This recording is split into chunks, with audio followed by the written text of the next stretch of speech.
Yeah. What was the personality of Yogi Bhajan? Well, have you ever seen the video of him? That's what I found out. Very expressive. Let Ramana answer. Ramana, what was the personality of Yogi Bhajan? Did you call it bombastic? He was a extremely strong man with a loud voice he carried, and he knew how to use it. And he was a bright light, and when he entered the room, you could feel it. His mastery of the English language is no Profound. one I've ever experienced close to that. Unbelievable. But you could find a video of him. Well, I think you should watch some videos of Yogi Bhajan. What were his peculiarities? Like, you drink steak shakes. What were the little things that no one would know unless they were like you who studied with him for so long? I don't know. Romana, you better answer that too. I wouldn't know where to begin. You have a good story about Yogi Bhajan when he took down his turban and was just in his underwear. Maybe you should tell that to Sheikh. I don't remember it. Oh. You remember it? Well, something about when he let his hair down, literally, at the end of the day, and he was visiting you in your community. Yeah, he would be coming. In other words, at the end of the day, he'd just take his turban off, let his hair down. Get his underwear, which Sikh underwear are more like shorts. And he would take off all of his jewelry and put it on the altar. Yeah, and he told you something about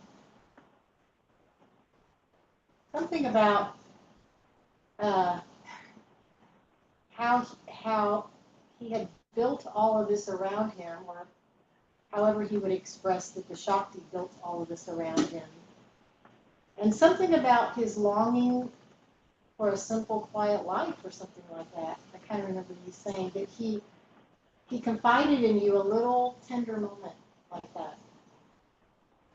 Like, in a way, wishing all that out there all around him wasn't there. But so that he could just be maybe quiet and still, people not focusing on him. That's the gist that I got from the story that I don't remember exactly. Well, it was like, he said, I want to show you something. So we walked down, we were in London, and we walked down to a square, and he said, you sit here, and I'm going to go sit on the other side of the square and watch what happens. So he sat down there, and pretty soon he was teaching class to everybody. Mm-hmm. Oh. Yeah, so the magnet. The magnet, yeah.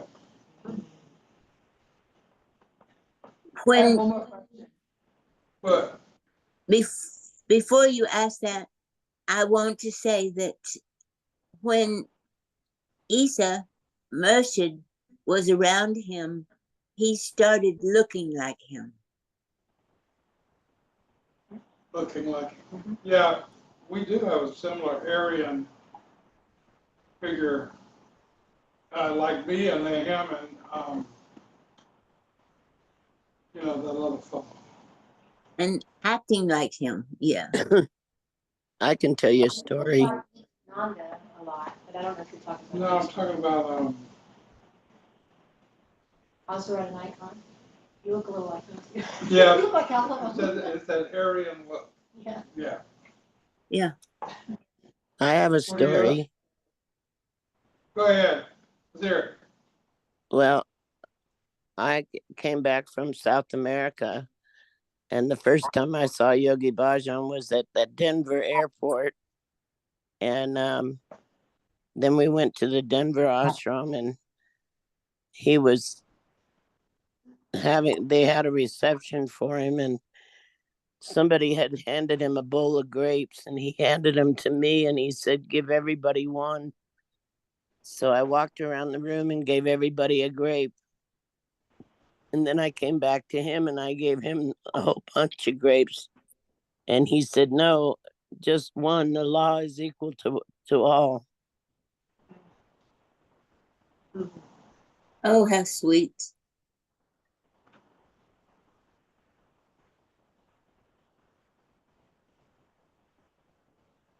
It's beautiful. You had more? My Oh, other question was, I got tons of stories. She's Second, gonna I ask had another question.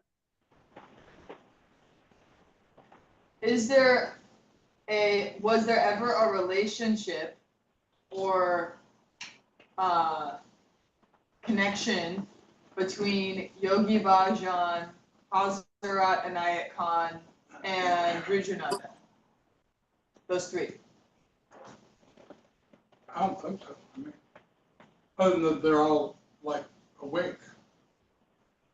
And in the original teacher's manual, not only was there instruction on Kundalini Yoga, but there was a page 2 or 3 on Tao Yoga and also on Sufism and Sufi, something on Sufism as well, the Sufi heart With all three. and Kundalini Yoga. So he had these other traditions that he at least mentioned and put in one of the early teacher training manuals. Not that he mentioned Hazrat and Khan in there, but somehow akin to the Sufi tradition or of it and adapt. His position on that was that he had enough teachings for everyone to follow, and he was an endless supply of teachings. And there were a lot of ashrams that had Sufi dancing because they were friends with the Sufis in town, like we were in Tucson. Really good friends with the Sufis and had Sufi dancing in our ashram. And one time we got a letter from LA saying that we weren't supposed to be teaching anything but Yogi Bhajan's teachings. And we said, yeah, fine. And we just kept going on and having our Sufi dancing. Nobody said a word. That's what they told Yogi Yamandeep, that he could only teach Kundalini Yoga in the center and they kicked him out because he was teaching Sufism, practices from the Sufis. He would say the sages of the desert and also the sages of the mountains. There was some almost Tibetan-like yoga, Dumo kinds of practices that he would teach. Himalayas, yeah. And there was maybe one other tradition that he would play with beautifully, like masterfully. I think all that's just a test of the students to follow the truth in whatever form. Yeah, that's what he told us, that it flowed through him and he was going to listen and follow what flowed through.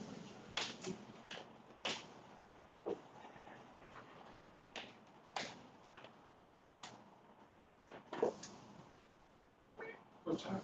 This is a new pouch that came today. He also encouraged people to do their own research about things in general.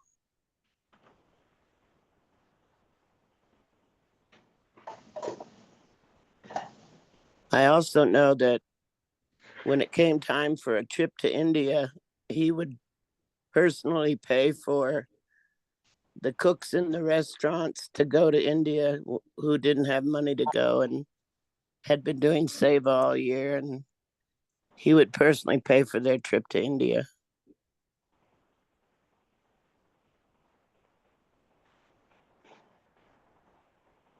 Wow, sweetness. Mercy, I also wanted to say, wanted to ask you. Oh, you're not there. Never mind. I'll wait till you come back. You can ask me. I want to say, He can hear you. Go ahead and ask. He'll come back. okay, dokie. So the first thing that I really loved when I was beginning studying is Sufi traditions. There's nothing else but God and all that. Well, when you started putting Rudra in there, I was so involved with the Sufi traditions that I didn't want to even pay attention to the Rudra. And Huh. yeah. And so I recognized that I didn't even know how to do the Rudra later. So I would like to learn it now. Well, the Rudra practice is a core meditation practice of all traditions. A double breathing. Yes. So can you explain it to me, please, sir? Well, you sit here and you breathe in a bunch of air, and you hold the breath, and you hold it in the belly area for about 15 seconds. And then you exhale about a third of it, and you breathe in more air, and you hold it for 10 seconds, and then you slowly exhale, and you feel the warmth coming from the bottom of your spine, up your spine to the top of your head.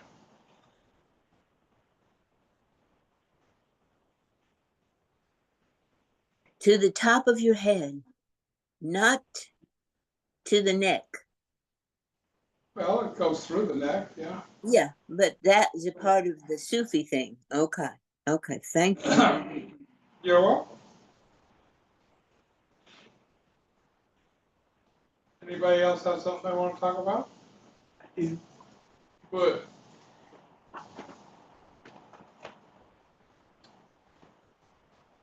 For someone like myself who was, let's say, raised in a way that was raised with certain traumas or imprints from young childhood, where that childlike innocent state wasn't maintained, what is the best way for me to reconnect back to that childlike innocence? Good question.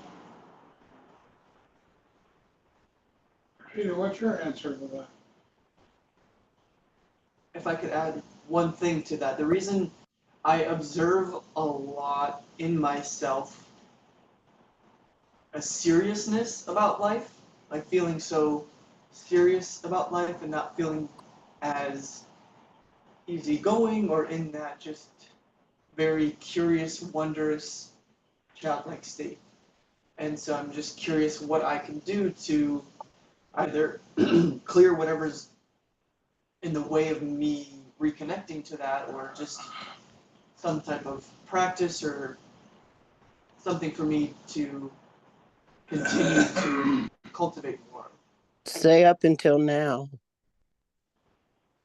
Say up until now. Up until now, I think any practice that you like, that you do, if you set an intention to clear the blocks to that innocence and be able to know it again, to unveil it, or however it comes to you on any particular day or any particular moment, to have that intention with the practice you're doing, whether it's a Kundalini Yoga set, whether you're doing internal mantra while you work about the house, whether, it doesn't matter what the practice is. Maybe you're doing Rudra Flow. If you have that intention in your heart space, while you're doing the techniques, the energy will focus in that place. Because energy follows concentration, and it will go to the places that need to be softened, opened, nurtured, so that you can relax there and you can feel safe there.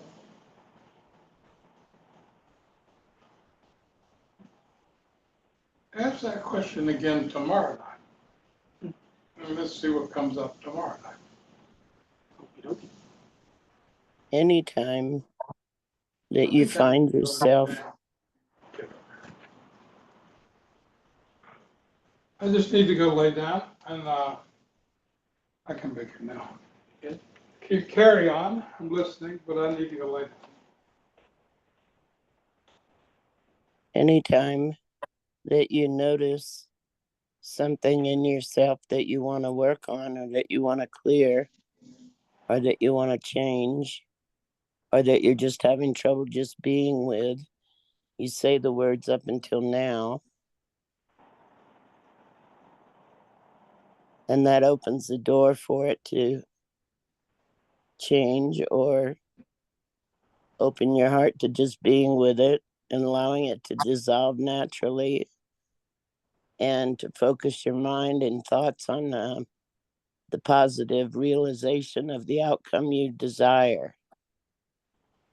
So whenever you catch yourself thinking anything limiting or negative about yourself, you say up until now, and then you can follow that with whatever positive affirmation that you need, like, and now I realize that I have all of that within me and I'm allowing it to come forth. I claim my healing.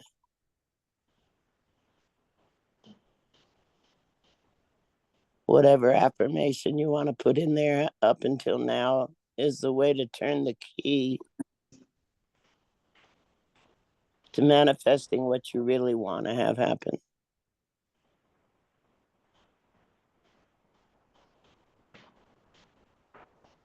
Thanks, Om. I'm staring at your little girl painting walking through the sky doorway into the rainbows as you say that. Perfect.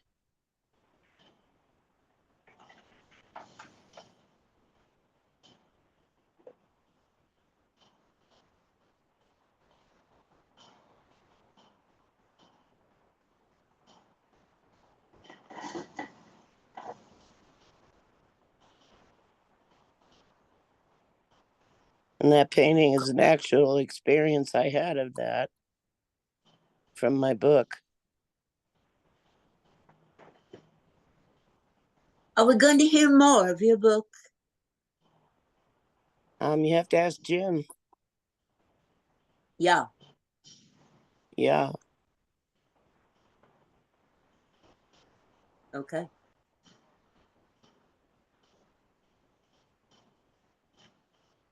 Ruby, do you have something you want to talk about or share? I've already said as much as I need.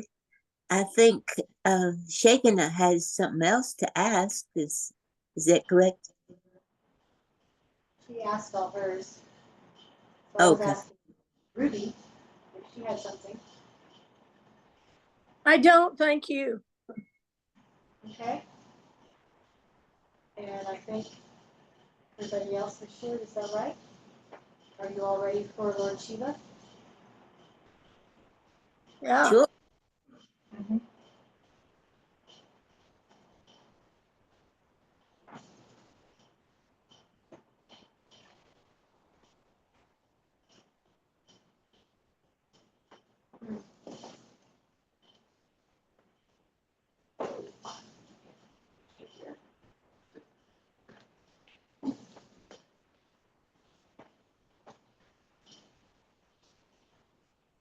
"52.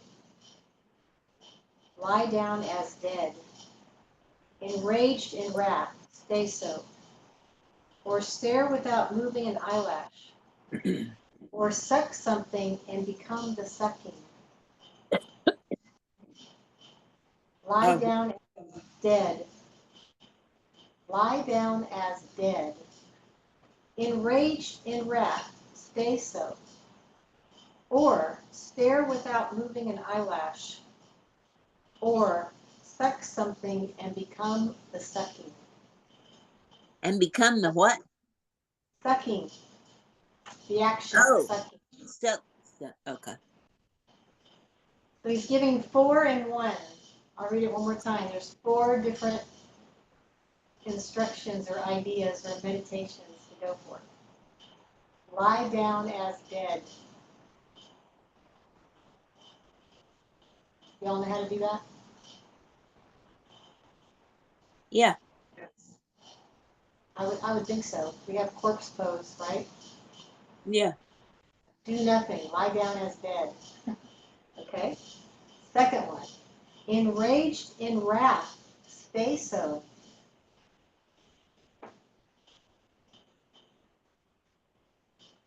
Every emotion has its own particular sensuality. So if you allow yourself to stay that way, you can find that doorway. Or stare without moving an eyelash.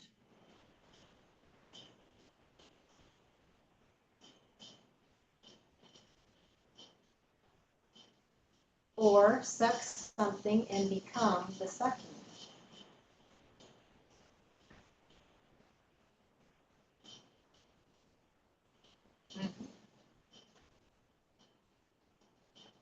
Okay, Clint. You're on. Bunch, you sure you want to take us out? Who? Bhajan took over his contract. Bunch, aren't you under contract? Hey, Hey, hey, hey, Hey! hey, hey, hey, Hey. hey. Bye. Computer, Turn off. turn off.